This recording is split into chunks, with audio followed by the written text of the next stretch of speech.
Welcome to episode 3 of season 3 of Matire Gemi, a bi-weekly podcast where we help you learn the Agîkûyû culture, history, and heritage in English and in a fun, light-hearted way. My name is Jeriwa Diho Nademojiro wa Barea Kehara, and as usual, I'm joined by Wayaki Wageshaga and Kingori Wakanyi. Today, I really want to invite you to listen in closely in this episode. And I invite you to do so because by the time you're done, you will be filled with so much pride about who you are. And you'll be filled with so much pride when you start to uncover what we know about our history and an incredible hero called Wang'ombe wa Ihûra. And if you do not know who that legend is, lean in. Because one of the things you'll understand is the role that this man, this hero, played in keeping our destiny intact and without the piercing of slavery.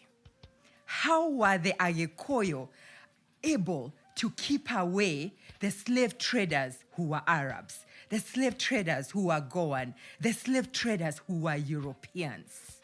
Lean in and allow yourself to be overwhelmed with pride as we talk about Wang'ombe wa Ihûra.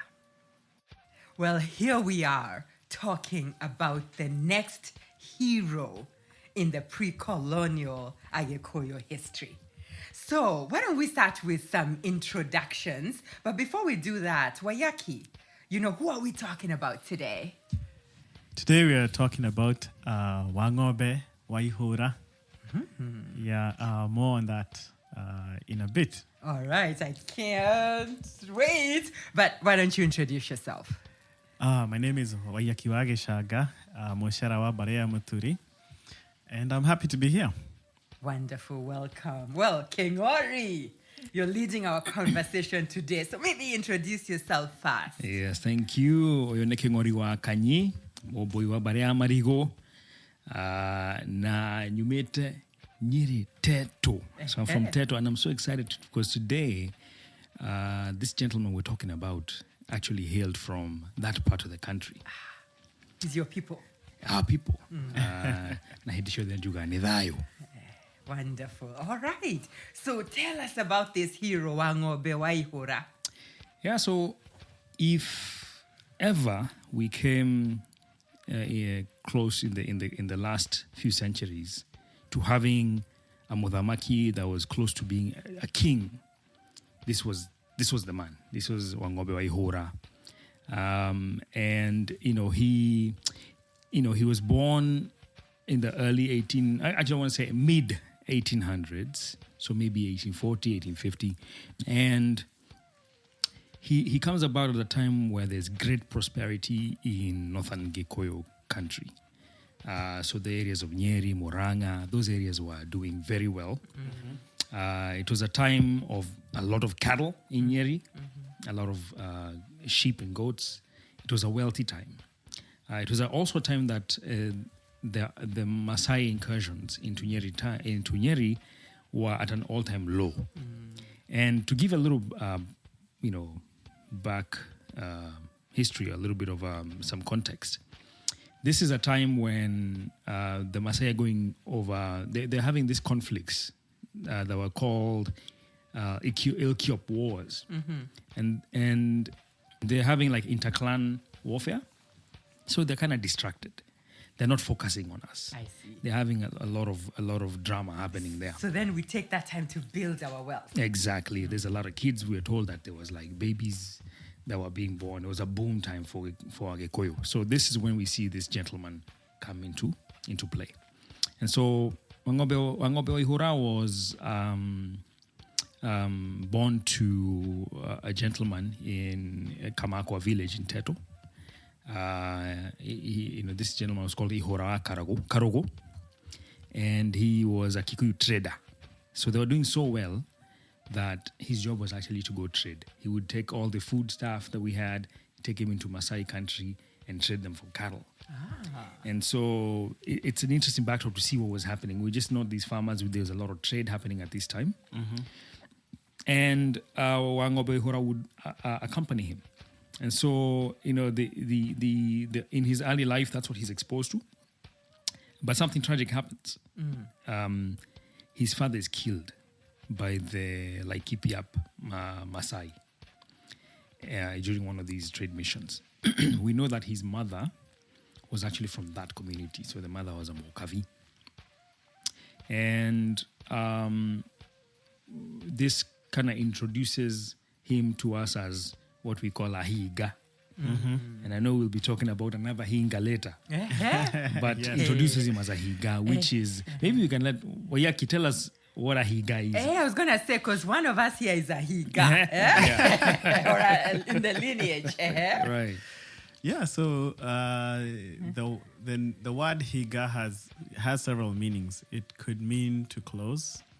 And actually, we used to call our gates kehigo, because it's closed. It's what protects you from the outside. Also, a higa could be somebody who keeps their cards close to their chest and doesn't let you know who they really are. Like me. Yes. But literally, the word higa literally means hypocrite. Yes. So They're not like me. we're yet to find out. But yeah, higa has several meanings, but the literal meaning is to close as a verb, and then as you go to higher meanings, it means someone who is closed, and it's used in everyday language to determine closed, concealed. But then when it refers to a person's character, it could mean somebody who is kind of like two personality, hypocritical. You can't really read them. And Close books. Pretty much. Yeah. So, but what does it have to do with the Maasai? Right. That's a good question. So a lot of the higas that are known are ones that would straddle the fence between Kikuyu land and Maasai land. They would understand that both languages, could speak them frequently, fluently, or both. And so you didn't really know, is this person on the Maasai side? Is this person on the Kikuyu side? And like King Ori mentioned, the Eloi Cop wars were very brutal and displaced a lot of Maasai. And so they came they encroached into Kikuyu land, some of them who were displaced. And so you find a lot of intermarriages between the Kikuyu and the Maasai. And so you find people who can speak both languages. Thank you. All right. Yeah. Back to you, King Ori. So that is why we can refer to him as a higa, or at least the people around him used to think of him as such. Which makes sense, because as a kid, he used to go trading there, so he probably picked up the language, right? Exactly. And plus, his mother was a Mokavi. Yeah. So what would happen is, so when, during one of these missions, like we said, trade excursions, his father was killed and he was detained there. He was actually captured. And then he escaped. He escaped because he found his way to his mother's village, origin village, where he stayed a little bit, and then he was able to leave and go back to Teto. But by the time he got back to Teto, the people there would not trust him. And this is where that higa thing becomes really, we can focus on it a little bit. And he's not able to stay there. They find him to be a suspicious character, and he escapes when he finds out that probably they were out to harm him. And he goes to Madeira, where he had other relatives, and that's kind of where his story really develops, and that's where we see him grow up, and he's having his youthful prowess come to be developed. Yeah. I can't wait to learn about him. Yeah, so like I said, he grew up at a time when Gikoyos were having a lot of success. And so we introduced to this young man who's now a warrior. He enters a warrior class after his Ihûra and does very well, distinguishes himself, and eventually becomes this, senior warrior who has great repute. And this is where we see a story that is told by none other than our first president, Jomo Kenyatta, where he's really describing something about this person, this Wang'ombe Ihûra. We see an amazing story. And before we move on, I want to give special thanks to Madhaga.com. There's a gentleman there who was able to help me get a hold of this story. Because without him, I want to say thank you. You can find any of these books that we're talking about that we've been able to reference there. So I think he's a special gentleman there. We thank you. You're doing good work. Keep it up. So it said that he was a very well-built young man. And so when he entered the senior warrior class, that's when we're introduced to the Kevata dance. Because apparently he was a very good Kevata dancer. And Kevata, like I said, it was, these young men would really strip naked. They would apply oil and red ochre and ira on their faces, the white powder on their faces, all these things. And then they would dance with their swords, where they would toss them high in the air and grab them. So it was like this high stakes, kind of thing that they were doing. They would dance with their shields and all these things. And this was in full glare of the community. And the women would, as you can expect, they would sometimes let out involuntary gamis.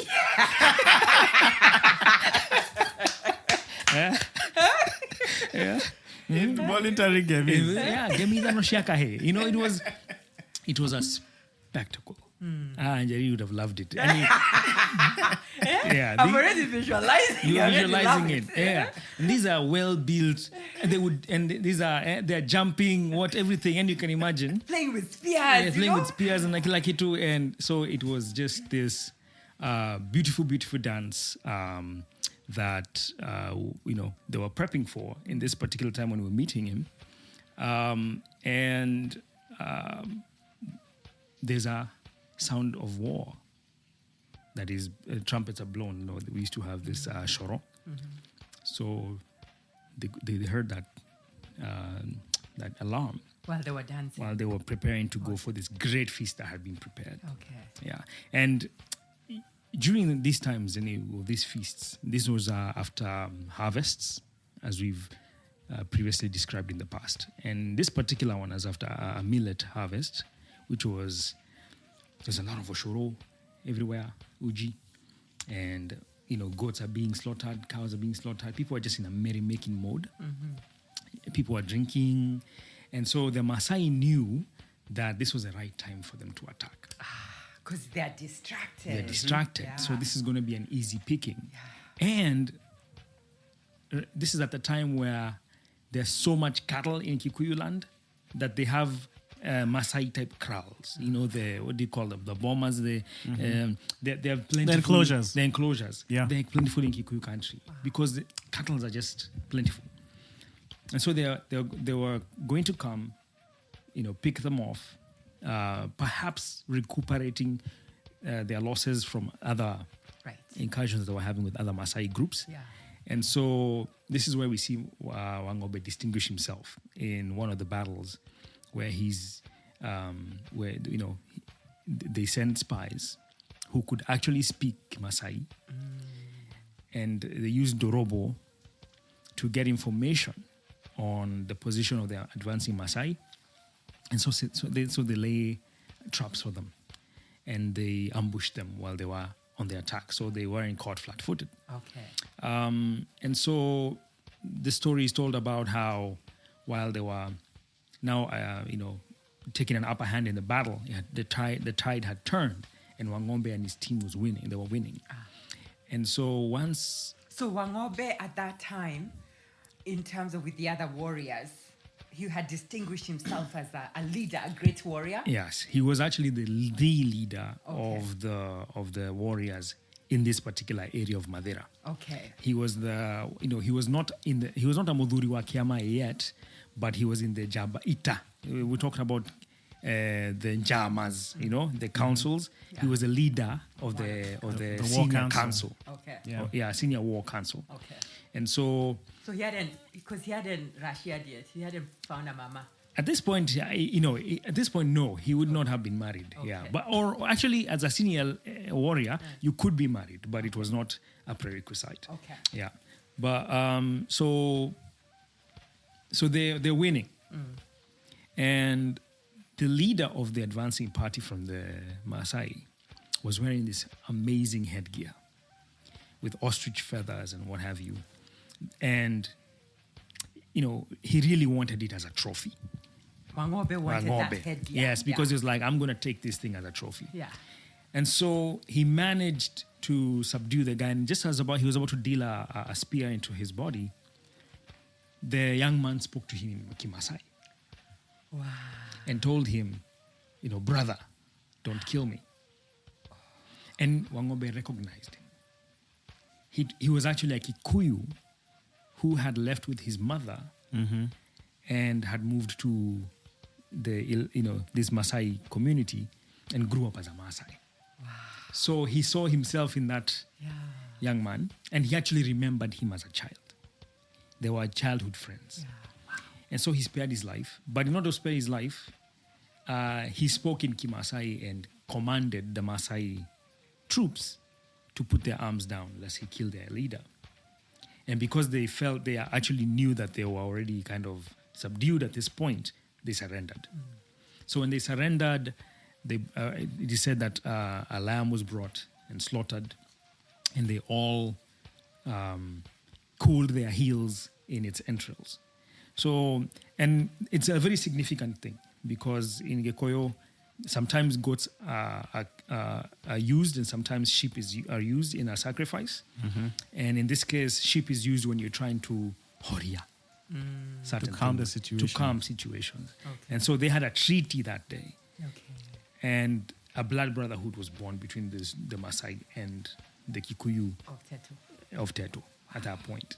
And it would emerge that Wang'ombe kind of became the influential figure for both of those warrior classes. And from then on, they would start fighting together against common enemies. Sometimes they would even be fighting other Kikuyu communities, but together. If they were attacked, they could call upon the Maasai to help them, and vice versa. So they literally started moving, protecting each other, almost becoming like a community, two communities combined. Exactly. There was a very serious alliance that was built between the two communities. So that's kind of, that's there's so many stories about him in his youth, but we have to move on because as a Mudhuri wa Kiama, even more comes into focus. Let me add something to this. So, we as a community, there's a lot of tribal knowledge on the actual regiments of war that used to happen. We had an organized hierarchy of leadership and warrior ranks with its own initiation into those warrior ranks and also initiation into leadership with deep philosophies of war that actually exist and that are talked about by some of our scholars.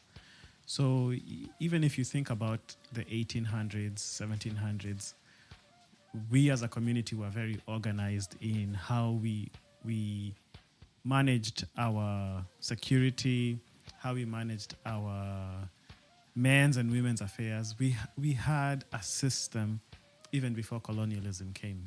So like Wang'ombe, Ihûra being a leader of his warrior ranks, he had to rise to that and he had to be initiated into it.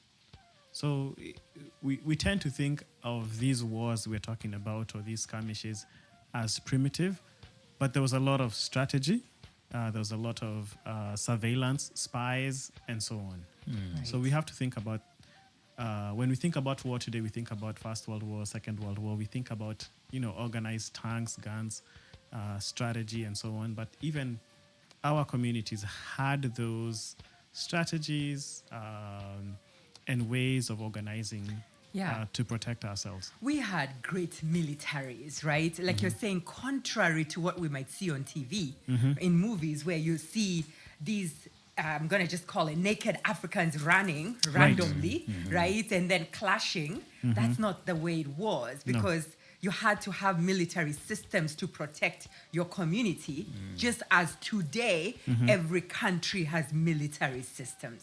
That's right. Right? So it's just recognizing the sophistication of our military systems. That's how we protected ourselves. Yeah.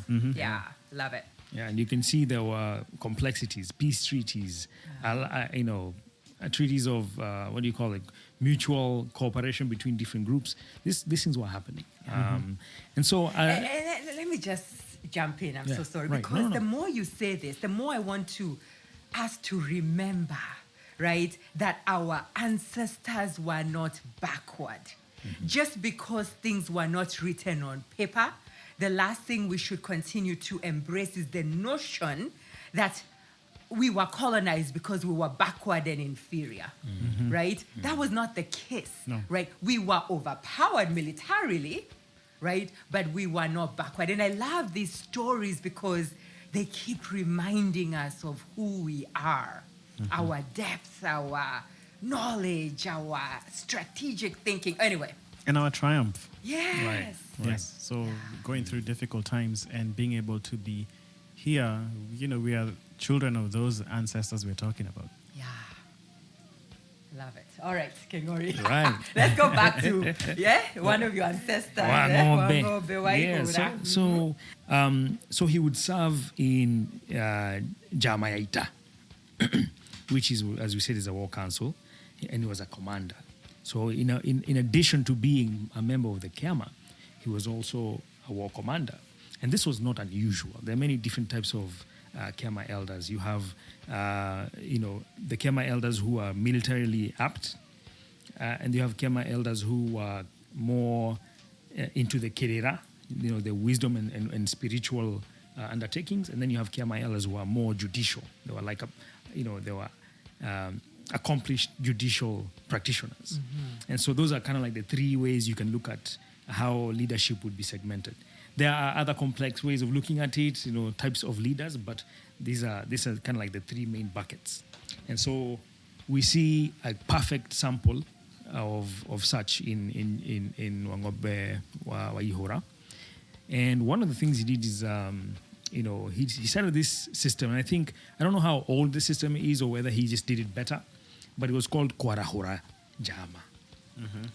And that is visiting neighboring villages and inspiring their warrior class and kind of indoctrinating them towards a particular ideal, which was the unity. And so he became something of a diplomat and a statesman. So he'd go to other Adhamakis. They would send tributes to each other. He would, he was he would make these mini state visits. He would welcome them to come to their village, and they would hold them in high regard. And in this way, he created a bond and unity in the Agîkûyû land that hadn't been seen in a while. Wow. And it was, it turned out to be exactly what Agîkûyûs needed at that time. And actually, even though I think, he because he had an alliance even with people like Wayaki Wahiga. He had, there's a gentleman called Gakeri, even Karori, Wagakure. These are people who he ended up having alliances with, even though we'll see that he had some conflict with one of them later on. At this time, at the same time when this is happening, it happens to be a very interesting time in East Africa. The East Africa slave trade is happening, and it's actually hitting a crescendo. And the Arabs and the Swahili and even the Kamba are implicated in this. We see a character in that time called Tipu Tip.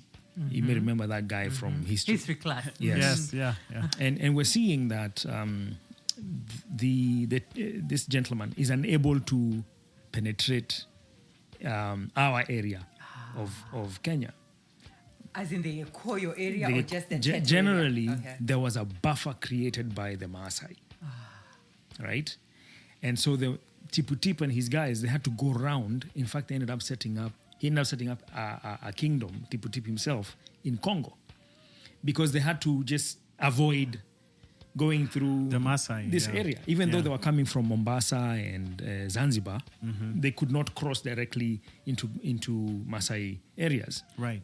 The Maasai were very formidable. Yeah. And they hated any act of slavery and things of that nature. Yeah. So we are seeing, though, that there were a lot of Arab caravans that were venturing into even Gikuyu territory. And one of them kind of creates a disturbance in Wang'ombe's time, where they come and he's heard, okay, who are these people? They used to call them Vokomo or Shoba. And they'd say, who are these people? What do they want? And they realized, no, what they actually wanted is to trade. And what they said they wanted was ivory and food. And in their place, they would be giving us copper, beads, cloth. And so it looked very attractive. And so we went into trade with them for these items. But they started attempting to enslave our people. And Wang'ombe thwarted it brutally by killing off a lot of these Arabs and even taking their guns. And so he started having a military that actually had some weapons that were muskets, if you would. And then he created a very small, allowable band of traders that are Arabs, and created, made it such that in order for you to venture into his territory, you had to leave your leader to be his state guest at his compound. Right. As Nyinyi insurance. mwende, go Yeah. and do your trading, Yeah. and then collect your leader on your way out. On your way out. That was the insurance policy. That was the insurance policy. So he started doing things like that. Brilliant. And so he's credited for creating peace and preventing slavery to befall upon our people. Wow, that makes me feel so proud, right? That's the emotion that's coming through me, is that Wang'ombe, right? His actions ultimately protected us from suffering the fate that so many of our brothers and sisters, not only in East Africa, but also in Africa, suffered. Right. Yeah. Right? So much, wow, as we say, give gratitude to him and those around him for doing that. Because our fate could have been very different, Right. our Right. destiny Yeah. as Agîkûyû, right? Yeah. Right. Yeah. Agreed. And he actually did contribute to an image that the people at the coast had about the interior. They knew don't mess with the Kikuyu and don't mess with the Maasai. Maasai. Maasai, yeah. And because between us, there would be like the Pokomo and the Akamba. The Akamba were known to kind of play both sides Okay. of that particular slave trade. And So meaning that there potentially could have been Wakamba who they ended were up becoming traders. They were slaves. traders. Yeah. They and also they participated. Or in the trading. Yeah, that is the way we tell the story from our side. The way we saw it Okay. is that they were participating in it. Okay. And so there's an idea that also, because the Akamba were traders, long distance traders, and used to be the ones before the Arabs started coming in, they're the ones who were doing the trade with for items we wanted from the coast. But they were being seen as, at this point, as kind of holding out on the traders, on the Arabs, because they had a lot of excuses about why they didn't want to trade with the Maasai and the Kikuyu. And so they were being seen as a nuisance at this point. Oh, okay, And the okay. Arabs were looking for a way to bypass them. bypass them. Yeah. Right. Because they would keep saying, no, those guys don't mess with them, that kind of thing. Yeah. And so the Arabs were starting to do that. And very soon after that, the Europeans were too, right? So we start seeing the European caravans, not just European, even Goans, the Indian caravans were coming in. So this is a time when Kikuyu country is changing. Changing completely. There's a lot of contact with different people. Even Agîkûyû are going to the coast now to go see what's Right. going on there. And there's a lot of things are opening up a bit. Agîkûyû learned Swahili a really long time ago. Actually, if you look at the history of the way Kiswahili spread, you'll find it's not by accident that Kiswahili spread to all 5 or 6 nations in East Africa. No, it's the traders. Yeah. Right. It was Yeah. it was a language of trade. Of Yeah. currency. You know, your great grandmother probably knew a few Kiswahili words. You Yeah. know, marikuja, makaenda. You know, you knew they spoke some Kiswahili. You know, Yeah. and so you know, and then now, sorry, going back to the story, the Europeans are now coming in, and they are also interested in trade. Now we're talking about 1880 Apple. You know, we know that from history. I think Kraft. So what was that guy? Frederick Lugard. Frederick Lugard. Yeah. The first guy to say he saw Mount Kenya, the first European, was something like I forget his name. It was pretty early, like 1850 or something like that. But he didn't get to Kikuyu country. He got to Ukambani, and he saw it, right? Okay. But the first person we are told to even attempt to climb Mount Kenya is in 1880 something. The first European. Right. to Not the attempt. first Not the first person. Not the first person. first European. Clearly, we guided him all Yeah, the way up. we probably lifted him Right. and carried him up there. Yeah. But so you have this European disturbance starts to happen where they're coming in and they're asking they want to trade, and they're allowed, especially Karori Agîkûyû, who had made a contact with them much earlier, and now kind of was very friendly with the Europeans. The same Karori from episode Same 2. same gentleman. This Karori is like a troublemaker. Same gentleman. He was a very respected I'm joking. leader, but he had seen something. I'm joking. I mean, No, I know you're joking. Yeah. But he actually Karori actually sends emissaries to Wang'ombe and says, hey, these are good guys. They want to trade, but they have a style. They have a different style. They want to set up a trading post.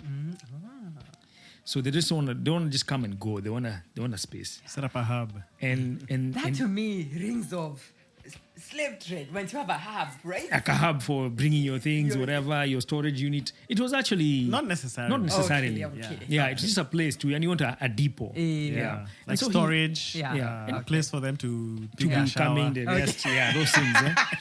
And it made sense, and so that was granted. Okay. And it's not just one, because the strategy seemed to make sense. Oh, you just want a place where you can stop and do, an inn, sour. So it was allowed. But this is how the Europeans had started to infiltrate, create influences. And one of those guys to do that was a guy called John Boyes. John Boyes is one of the people who we learn a lot about, also Wang'ombe from, and Karori and those other people, because he wrote a book dubiously titled The King of Agîkûyû, How I Became King of Agîkûyû. He's like a character. He's a weird character. In fact, he even claims how he struck a blood brotherhood with Wang'ombe and another Dorobo king and another Maasai king. But it doesn't make any sense when you look at what he's saying, because he says that they sold him Mount Kenya for 20 sheep. Mount Kenya. Right. So anyway, there's a lot of stories, Right. but I don't like focusing on that. Yeah. Because the character is just a dubious one. Right. Yeah. And so whatever he's saying, we can't take it Right. too seriously. And I think he also wanted to embellish the stories in that book. I think I have that book in my library. He wanted to embellish the stories to sell the book too. Yeah. Just to create buzz. Because if you take those stories, think about it. If you take that book back to Europe and the Americas, how many copies are you gonna sell? It read like Tarzan. Exactly. I mean, he went and became the king of the savages. Imagine. There you go. right? Yes. There you go. Yeah. Yeah. So, but Europeans, of course, would take advantage of the generosity and, started to try and, make serious inroads into the community. The unity that had been forged by Wang'ombe proved to be very important in, our ability to coordinate efforts moving forward from this point. There was eventually, when Wang'ombe started to push him back against the Europeans, it kind of led to a conflict with Chief Karori. And this is one where we see Wang'ombe kind of break those alliances and actually attack Chief Karori twice. And the first time he was able to kind of go and take his cattle and things of that nature, kind of went back into that old mode of warriorhood. And he was an elderly man at this time. It is said that he had something like 3,000 warriors when he would make these raids. He's said to have made a raid in also other Kikuyu communities like Ndia in Kirinyaga. So those are controversial stories, but they come to us from the same sources. So you're like, how much do you want to take this story and run with it? But he does, that is claimed that he did that. And that, but eventually when he attacked Karori the second time, Karori kind of outsmarted him. And they had a peace treaty, and after that, they never fought anymore, and the peace, followed as of that point.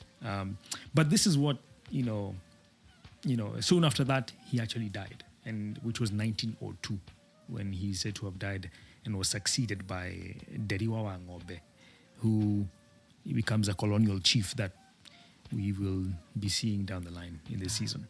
Wow. Yeah.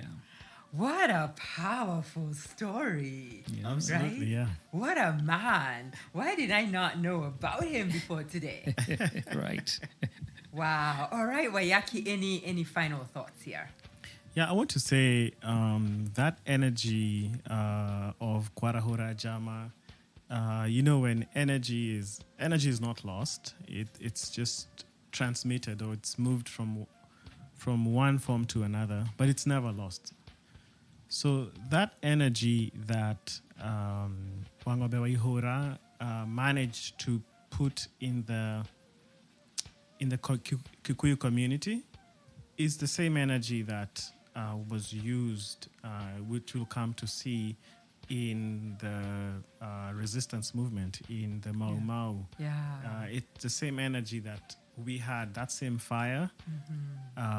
We used that fire to be able to fight against colonization. Yeah, and energy is passed on generationally as well, it is. right? Which I think, I love that connection, right? That same energy, that same fire is what, we use when we're trying to resist colonialism, right? So what are the implications? Like, how else does this translate into today, King Ore? Yeah. Even going back to the 20th century, soon after he exits, Wang'ombe's story is already kind of like a fable. Kids are told this story when they were in that fireplace being told, and young men were kind of inspired by this, and they wanted to be a Wang'ombe, especially in Nyeri, because we see a lot of characters come out of Teto, including, I don't know if you've ever heard of a guy called Wamogumo. Well, Wamogumo was like a big, strong guy who literally existed. But when you listen to the stories of Wamogumo, it's like you're talking about A mythical guy. It's like, I don't know, Luanda Magere or something of the nature. Shaka Zulu. Shaka Zulu. And he was, Wamugumo was another guy from Teto who was like that. And he said, but I think they embellished, because they used to say he could eat a calf in one sitting. I think He was that's a giant. Yeah. But he did work for Wazungu. Okay. And when the Idamiron came, the time of the people were being moved from the homes. From their homes. He worked for Mzungu, and one of the jobs he did was he used to hold cattle when they're being inoculated. And that's, like he would just hold cattle. Like the cow is not going anywhere. Yeah. Yeah, you can do anything you want to do with that surrendered. cow. The cow just surrendered to him. He said to have been able to carry a cow. He was like a super strong guy that came from a part of the country. But I think those kinds of stories inspired the Mau Mau movement. Again, we're seeing Dedan Kimathi, those people coming from that area. Nyeri was known for producing Jaba, these people who were extraordinary fighters. And they kind of, I think they were the last ones to draw breath, in the fight for the colonial period. And I think we'll probably unpack that later in the season. In today, I think it shows us we need to really cultivate these stories. Yeah. They need to be heard. The children need to hear these stories. this is like Aesop's fable. This is like listening to a story about Achilles and Yes. other people, Trojan Atlas. War, Atlas, those people, right? And Luanda Magere. We have other stories that we need to bring together and just have our kids get back on point in understanding who they are. Yeah, and that's one thing Europeans have done beautifully, is the ability to collect and curate their stories and put their stories out there. Right? So we have all these people, Europeans, that we celebrate, right? Because the stories have been passed on from generations and generations, and it gives them a sense of pride and inspiration. And I agree with you. It's the same thing with us. That's why this season is so important, in my view, is that we are bringing the stories that remind us of our power, remind us of we come from greatness, right? And packaging these stories and curating them. I couldn't agree more. What are you thinking, Wayaki? Absolutely. We used to read about Hercules. Even Christopher Columbus. Yes, Christopher Columbus. Right? Yeah. He was a mythical figure. The only way we know about these people is because these stories were told and written, drawn, made into cartoons, now big blockbuster movies, right? So even for us, we need to be able to progress in that way, to be able to leave these stories for our next generations. Yeah. And I'm going to add one more challenge to us, which is when we start evaluating stories, to give our stories the same amount of weight as we give European stories, right? Because sometimes we can think ours were not that great. Yeah, second rate. Exactly, second rate. Our warriors were not that fantastic. Right, but they were. Right? Just reminding ourselves that our stories, it's not a matter of comparison, are great, right? And not to diminish them. Right. Agreed. Right? Because we've all been conditioned Agreed. to somehow diminish our own stories. Yeah, I would also hope that these stories, you know how when we went to secondary school, primary schools, I would hope that the stories in the future would be our stories as opposed to, other culture stories. Because Kenya has so many stories. From all our communities in Kenya, we have thousands of stories that we can publish, write, and consume as a nation. Yeah, I think at this point I would like to issue an offer to our listeners, right? That if at any time you come up with a story, right, you'll hear King Ori just told us some of his story. Wayaki will tell us some of his story, family story, ancestors, right? I'll tell you some of our stories. Is that if you've got some of these stories that you want to share, email us. Absolutely. Right? And we would be so happy to help in collecting these stories. And telling them. And telling them. Right. Yeah. Absolutely. Yeah. It's very important. Yeah. Yeah. Wow. Anyone have final words here before I close out? What do you think is a better dance, Kevata or the ones you guys are dancing nowadays? But, I mean, can you imagine these strong, what shall we call them? Warriors. Just visualize that, right? With arrows and, swords.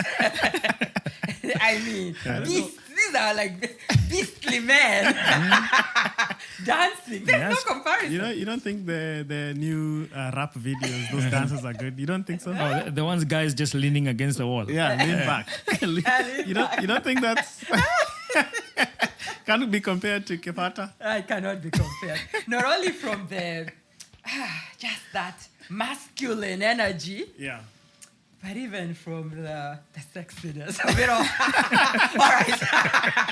Let us move on. We apologize to our parents who are listening to this podcast. Now, let us I'm going to say this before I ask Wayaki to tell us about what the next episode is about. But I want to thank you, King Ori, for telling us this beautiful story. And I feel that for me, the thing that I'm most left with is how there was so much intentionality that kept slave trade away from our people. So what that means that our fates could have been very different if, Wang'ombe wa Ihûra did not exist. So thank you for reminding us, right, of our destiny had so much to do with our ancestors. So thank you as well, Wayaki. And with that, I think I'll ask you, what is our next episode going to be about? Who's our next hero? It's going to be about Wayaki Wahiga. Oh. Yes. Now we go deep into your ancestry. Yes. Yeah. Absolutely. Wonderful. We'll see you all on the next episode.